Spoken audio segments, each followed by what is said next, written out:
Can you love God without loving your neighbor?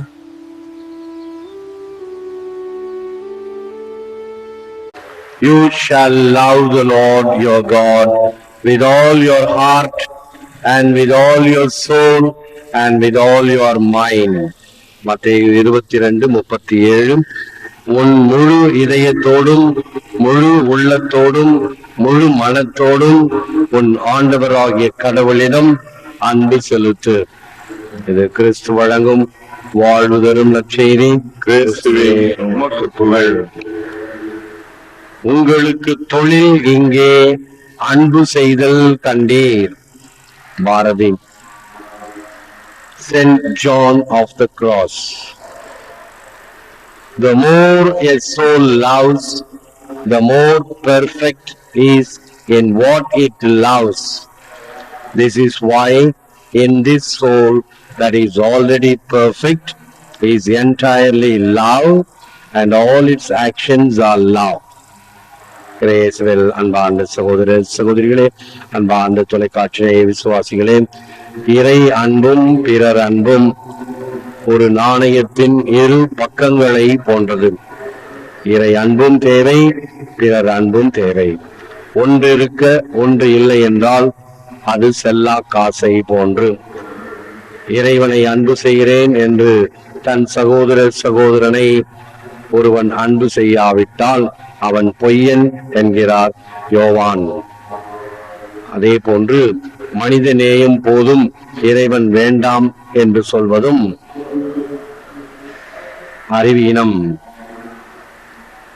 ஆக இப்படி இறைவனை மறந்து போய் அல்லது இறை அன்பையோ பிறர் அன்பையோ மறந்து போனால் எப்படி இருக்கும் என்பதை தயாதஷதன் என்ற ஒரு ஆன்மீக அறிஞர் கூறுகின்ற வார்த்தைகள். Someday after mastering the winds, the waves, the tides and gravity, we shall harness for God the energies of love, and then for the second time in the history of the world, man will discover fire. அர்த்தம் என்னவென்றால், இப்பொழுது நமக்கு இந்த மின்சார பற்றாக்குறை. மின்சாரம் என்பது ஒரு எனர்ஜி, அதை பல வகையிலே நாம் பெறுகிறோம். இவைகள் எல்லாம் நமக்கு இந்த எலக்ட்ரிசிட்டி என்ற மின் சக்தியை கொடுப்பதற்கு பயன்படுத்துகிறோம். எலக்ட்ரிசிட்டி இல்லை என்றால் இப்பொழுது நாம் வாழ முடியாது. இதோ இப்பொழுது நமக்கு வெளிச்சத்தை அல்லது ஃபேன் காற்றை அல்லது இந்த ஒளிபரப்பை, இப்படி எல்லாவற்றிலும் மின்சாரம் தேவை. இந்த மின்சார தேவையை எப்படி நாம் நிவர்த்தி செய்து கொள்ள முடியும்? பல வகைகளிலே. இப்ப நான் சொன்ன 3 வகைகள். பற்றாதது குறைக்கு இப்பொழுது விண்மில் என்று காற்றடிக்கும் பொழுது அவைகள் சுழலும் பொழுது ஏற்படுகின்ற சக்தியை வைத்துக் கொண்டு மின்சாரத்தை தயாரிப்பது நிறைய இருக்கிறது. இப்பொழுது தெற்கு பகுதியில் எல்லாம் நிறைய இடங்களிலே இந்த மின் சக்தியை சேகரிக்க செய்து கொண்டு வருகின்றார்கள். அடுத்தது இன்னொரு பெரிய சக்தி இருக்கிறது. அதை நாம் பயன்படுத்த ஆரம்பித்தோம் என்றால் நம்முடைய நாடு நிச்சயமாக ஒரு வல்லரசாக மாறும். சூரிய சக்தி, சோலார் எனர்ஜி. ஏனென்றால் 365 நாட்களும் நமக்கு இந்த சூரிய ஒளி கிடைத்துக் கொண்டிருக்கிறது. இதிலெல்லாம் சக்தியை பெறுவதற்கு, மின் சக்தியை பெறுவதற்கு இந்த தயாதஷதன் கூறுவது, மின் சக்தியை விட இவைகள் எல்லாவற்றையும் நீ ஹார்னஸிங் தன்வயப்படுத்திக் கொண்டாலும், இவைகளை எல்லாம் பயன்படுத்திக் கொண்டிருந்தாலும், இந்த உள்ளத்தில் இருக்கக்கூடிய சக்தி, இந்த அன்பு, அந்த அன்பு என்னும் நெருப்பு, அதை மறுபடியும் மனிதன் கண்டுபிடித்தாக வேண்டும் என்று சொல்லுகின்றார். ஏன்? இவைகளின் வழியாக இறைவனையோ மனிதனையோ நீ மறந்து போய்விட்டாய் என்றால் பயன் ஏதுமில்லை. நீ மறுபடியும் இறைவனை கண்டுபிடிக்க வேண்டும், கண்டுபிடிப்பாய். The second time in the history of the world, man will discover fire. Love others as you love yourself is a blessing for all humanity. மனித நேயத்திற்கு, மனித சமுதாயத்திற்கு இந்த அன்பு என்பது அடிப்படை ஆதாரம்.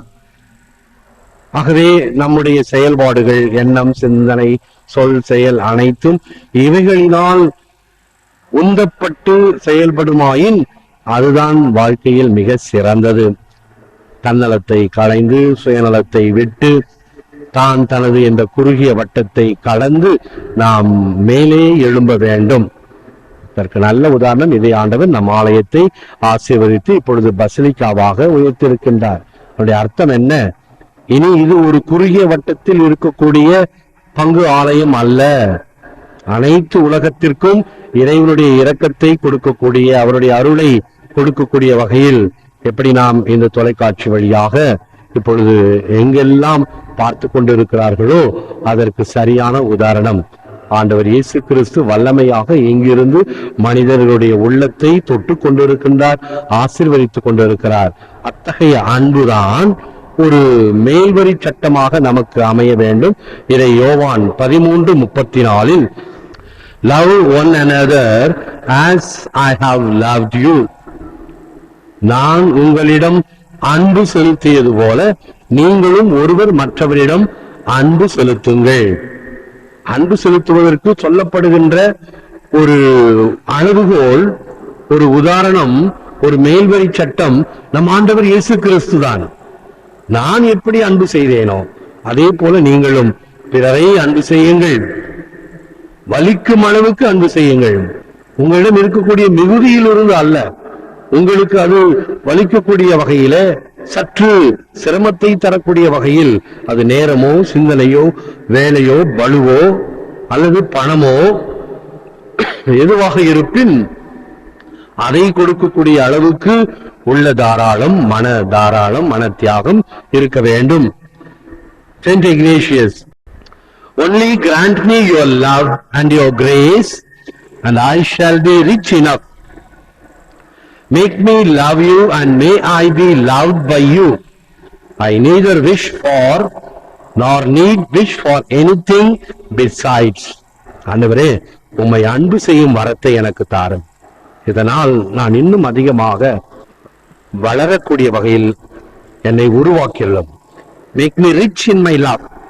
என்னுடைய அன்பு வாழ்க்கையில இன்னும் திளைக்க செய்திருந்தோம். அது ஒன்றே போதும் என்கின்ற இக்னாசியஸுடைய வார்த்தையோடு நாம் முழந்தால் இருந்து ஆண்டவருக்கு நம் ஆராதனை, நன்றி, துதியை அர்ப்பணிப்போம்.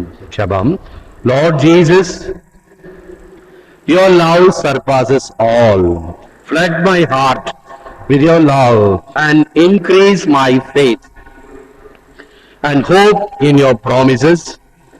Help me to give myself in generous service to others as you have so generously given yourself to me. ஆண்டவராகிய இயேசுவே, அனைத்திற்கும் மேலானது உம் அன்பு. உம் அன்பினால் எம் இதயத்தை நிரப்பியருளும். உமது வாக்கு தத்தத்தின் மீது உள்ள எமது நம்பிக்கையை அதிகமாக்கும். அன்பரே, நீர் உம்மை எமக்கு தாராளமாய் தாரை வார்த்து கொடுத்தது போல நானும் பிறர் சேவையில் தாராளமாய் இருக்க அருள் தாரும். நன்றி ஆண்டவரே. எம் உள்ளத்தின் இல்லத்தின் நன்றியை சமர்ப்பிக்கின்றோம். எங்கள் உள்ளங்களையும் இல்லங்களையும் உம்முடைய திருவடி பாதத்தில் சமர்ப்பித்து, நீரே ஆண்டவர், நீரே எம் தேவன், நீரே எம் நல்ல மேய்ப்பன் என்கின்ற வகையில் அனைத்தையும் உம்மிடம் சரணாகதியாக்குகின்றோம். ஏற்று வரமருளும் இறைவா, காக்கும் கரங்களினால். ஆமென். அன்பர்களே, ஒவ்வொரு வீடியோவின் கீழும் மறையுரை விளக்கங்கள் உள்ளன. படித்து பயன்பெறுங்கள். நன்றி. வணக்கம்.